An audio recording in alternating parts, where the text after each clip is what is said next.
We got this next special guest walking in here. We got Austin. What's up, man? How are you? What's going on? Doing good. All right, man. So we'll start from the beginning. I met you today, but for those who don't know you, Austin, why don't you tell us a little bit about yourself? I'm just a developer here at Pleb Lab. I do kind of education for app developers and Bitcoin. I'm pretty new to that. I'm pretty new to the space in general, but I just showed up here in Austin about 8 months ago, showed up to literally everything, got super plugged in. I'm just focused full time on this now.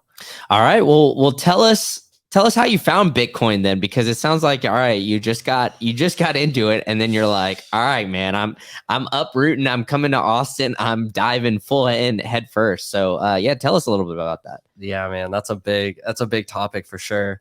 I gotta represent Pleb Lab here and say that, we're not all inscriptions shills, because I was listening there in the background. Super almost busted in here while Topher was talking about inscriptions. Oh man, all right. But either we'll way, have to have Super come in next then, if he's listening in. But well, it's funny. We're all mixed. We all have mixed opinions here at the lab. That's one reason I like it, and we just like kind of make fun of each other. Like we've got some Noster Super Bowls, Noster early developers here. We also have bears and everything in between. And Super and Topher, they're actually doing the inscriptions workshop here tonight. And Super is against inscriptions, but he's still doing the inscriptions workshop. But also in the workshop, he's going to show you how you can block inscriptions from your node. So this is he made a point to tell me that when he was describing what's going on. He's like, yeah, you could definitely block this. So yeah, I mean, but I do appreciate that here, and it's kind of interesting because the average person, is not in Pleb Lab. The average pleb is not here. The average pleb is not in, some sort of place where you get to interact with Bitcoiners every single day and kind of hear that, which is obviously very unique to Pleb Lab and in Austin and what's kind of going on. Obviously, people maybe have their local meetups, but, depending on where you're from, maybe those meetups are 5, 10 people, 20 people.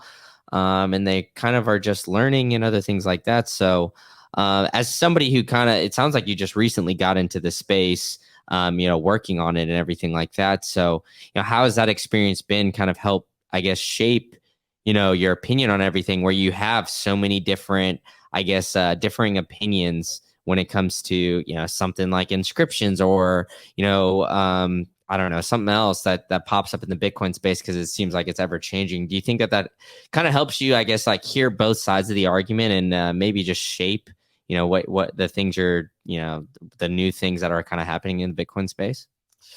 God, yeah. I mean, it takes a lot of work to have a nuanced opinion about almost any of the topics that Bitcoin touches.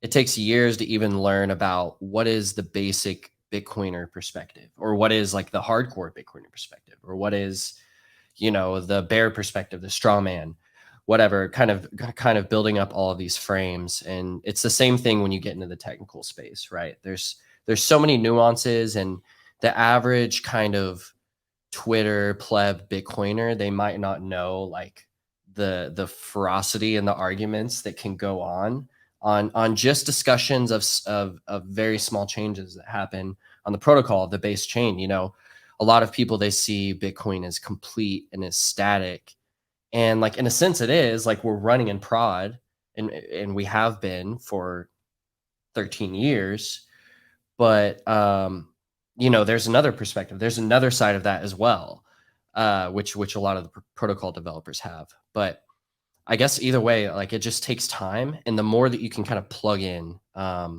whether that's digitally, because that's all that a lot of people have, or actually going to a place like Austin, a place like Nashville, or wherever your local Bitcoin hub is, that's a way to kind of accelerate that knowledge. And I mean, you mentioned before that, like, yeah, the average person isn't plugged in to Pleb Lab, the average person that's into Bitcoin.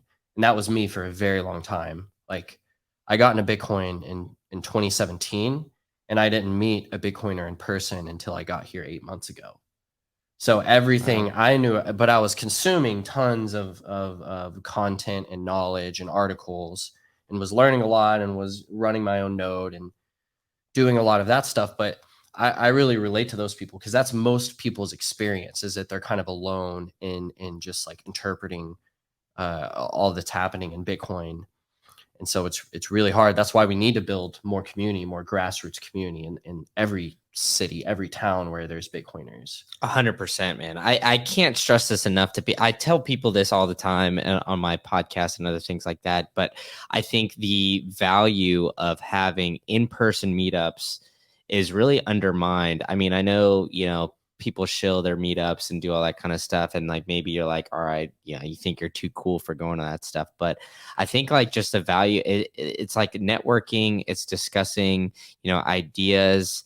It's, maybe if it's somebody where you're not in Bitcoin, right? You're not working in Bitcoin, but you don't think you have any sort of skill that can help. Well, hey, like, go to these meetups. Maybe you'd be surprised. You'd be surprised as what you can do, what you can learn about, something that's interests you. I mean, we were talking about this a little bit before the stream, is I think that the most valuable thing about Bitcoin in the community is just the passion behind it for the everyday pleb, and that they absolutely love Bitcoin, they love all the things about it. So they have the drive to learn some sort of skill, which I think is very unique about you.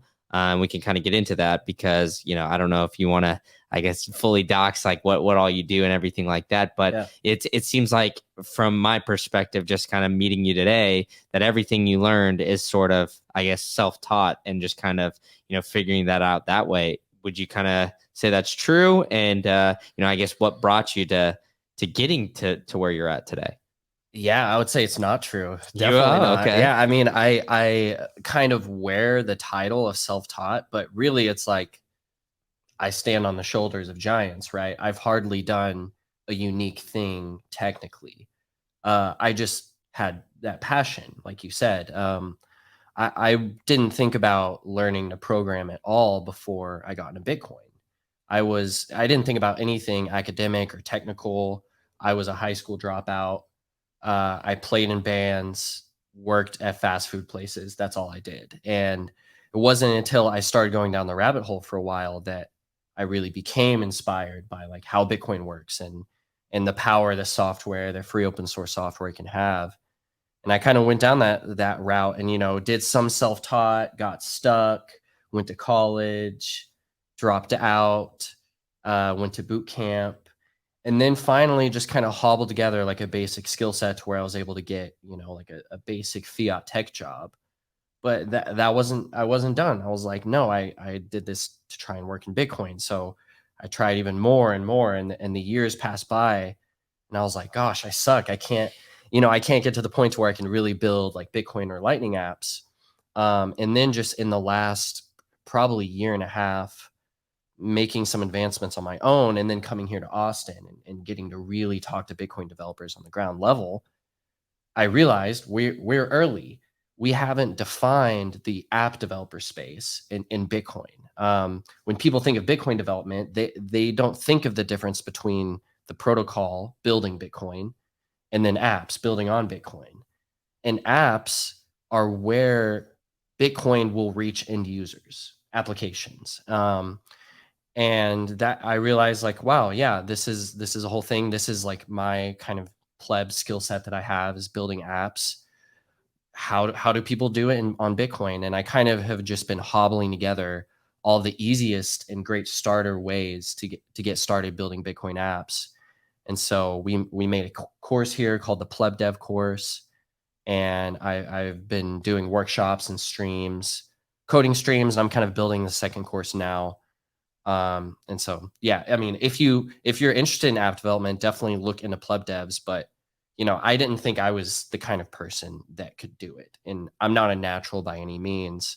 But I've realized that, like, wow, yeah, really anyone can do this if they care about it, if they have the passion.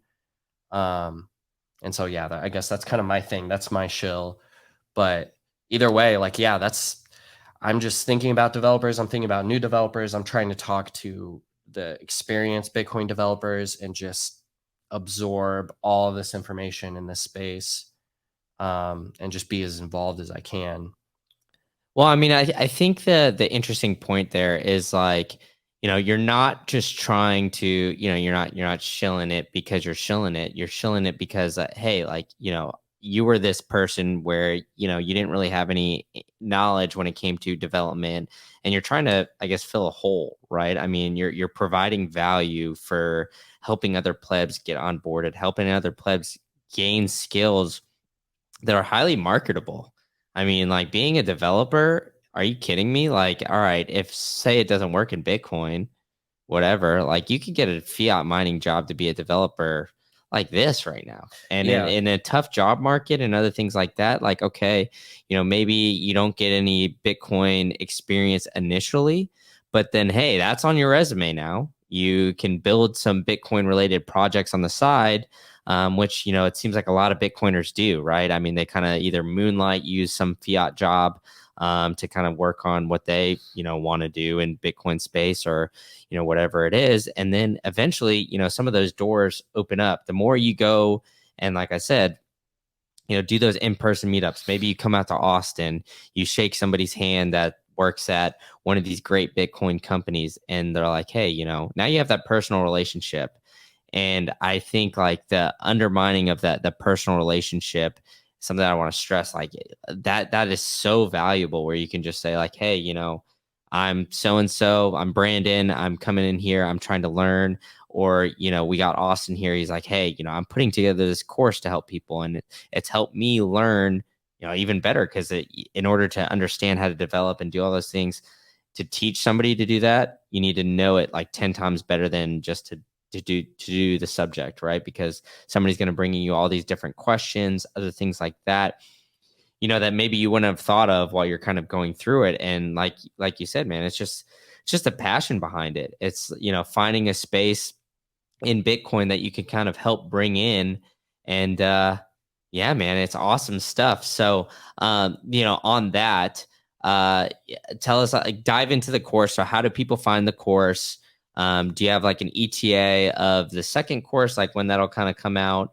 And yeah, sorry to put you on the spot there. So if you don't have one, but it's not a huge deal. But yeah, let's go into it. Yeah, I mean, for the second one, just as soon as possible. I'm just kind of grinding away. Like there's no magic behind the scenes. It's just me standing in the same place every day on my laptop.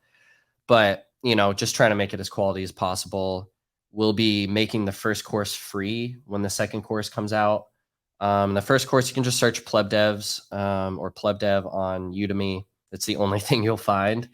We're one of the 2 Bitcoin development courses on Udemy. It's absolutely insane. Like you search Bitcoin development, Bitcoin engineering, all this stuff. Like you literally get the most awful, like screaming face, like JPEG,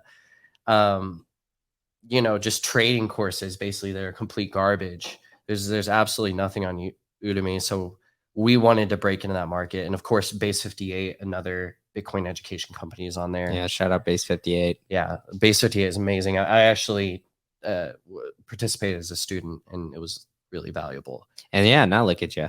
Now you're building your own course. So I mean, there is, like, I know some there might be some resistance to the average person for some of these courses, right? You think like, all right, maybe there's not, but it obviously it provides value, right? I mean, there's something that you're doing there. You're working really hard, and you're, like you said, you're not really in it for all the money. You're going to make the first course free after the second course is available. So I mean, it's just obviously the building that's going on, and like just trying to help the average pleb out is something that you do not find in any other industry.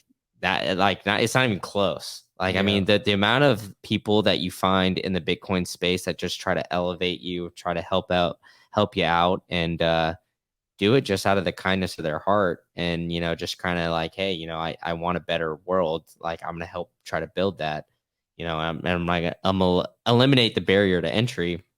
It's just truly inspiring. So yeah, I mean, sorry to cut you off there, but keep on going, man. Yeah, no, I mean, I think that basically covers it. Like the first course, it's definitely catered towards those who are just starting code, or maybe just done like a little bit of HTML, CSS, something like that. And so it's front end only. So we're only building UI.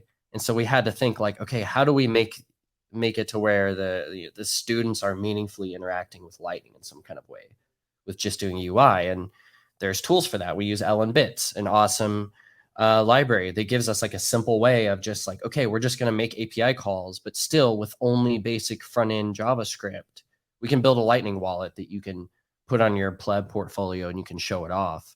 So it's just these kinds of basic wins, because I mean, that's the path to learning anything. You need to get to those hilltops where you're getting positive feedback. You can't just like eat dirt forever. And so just trying to get those early wins and then building up and kind of exposing you to the full possibility of like a Lightning node. Like once you can talk to your Lightning node with a programming language in an app, what are all the things you can do with that? There's millions of ideas just waiting to be mined, but we don't have enough builders. And so that's kind of like my bullish future. There's just tens of millions of just pleb builders that all are familiar with Bitcoin and Lightning, and they're just like on standby. Maybe they're working their fiat jobs, maybe they're just writing tests at some big tech company, but nonetheless, they understand Bitcoin, they understand Lightning, and they can contribute in some way. And that's just kind of my mission, is like grow that space and like reach out to those people that I relate to, because I shouldn't have necessarily made it. Like I got lucky and blessed in a lot of ways, because a lot of other people are consistent, and they didn't get the same opportunities. But nonetheless, come to Austin and you will. Like if you come out, like anyone that comes up to me and they're like, hey, I'm a pleb dev, I'm like, I'm your best friend instantly. And I'm meeting them like all over now. I meet with people for free to give them just like coding help. It's just like, yeah, I mean, it's like you said, it's not about the money. Like the money will come once you adopt that kind of final Bitcoiner mindset. It's just like, this is an inevitability. What matters is my time, right? My mission, my 100%. family. Yeah. 100%. So yeah, for those who maybe want to connect with you or do something like that, trying to figure out what you got going on, what you're building, what you're working on, what's the best way that they could find you and contact you? Like maybe they have some coding question or something like that. Yeah, my personal is Bitcoin Pleb Dev on Twitter, Bitcoin Pleb Dev on Noster, bitcoinpleb.dev, and then search pleb devs. So yeah. And then you said on Udemy you can search like a Bitcoin coding course, or how would you yeah, we'll probably pop up on that search, but it's just pleb dev. Okay, pleb dev. devs, Okay. yeah. Pleb dev on Udemy. Yeah. And all right, man. Yeah, give him a follow. Yeah, dude. Reach out to him. Come out to Austin this week. We got a lot of great stuff going on. If you can't come out this week, then come out some other time. You're always hanging out here in Pleb Lab. Is that right? Oh yeah, definitely. And I mean, first time, if it's your first time, search for Pleb Lab on Google Maps, walk over here, knock on the door, tell me you're a Bitcoiner, we'll let you in for the day, hang out for free. Like we're just trying to get more minds, more traffic, more community here. So 100%. Definitely come through, and glad you came through this week. Oh, thanks, man. I'm sure we'll have you pop in again like later this week as things kind of go on. I know we got the hackathon coming on. What is it? Is it Friday or Saturday? Saturday. Yeah. So Friday's startup day, and then Saturday is the hackathon. So we got a lot of great stuff here at Pleb Lab. And Bitcoin Pleb Dev over here is going to be participating, and he's just out and about. So be sure to come in, pop in, say hi, and give him a follow, and check out all the stuff he's doing, man. Yeah, dude, thanks for popping in and give me like 30 minutes of your time during this workday, and feel free to go bug somebody else and send them on the way here. Yeah, I'll go see who else is here. But all right, man, good hanging, man. Appreciate it.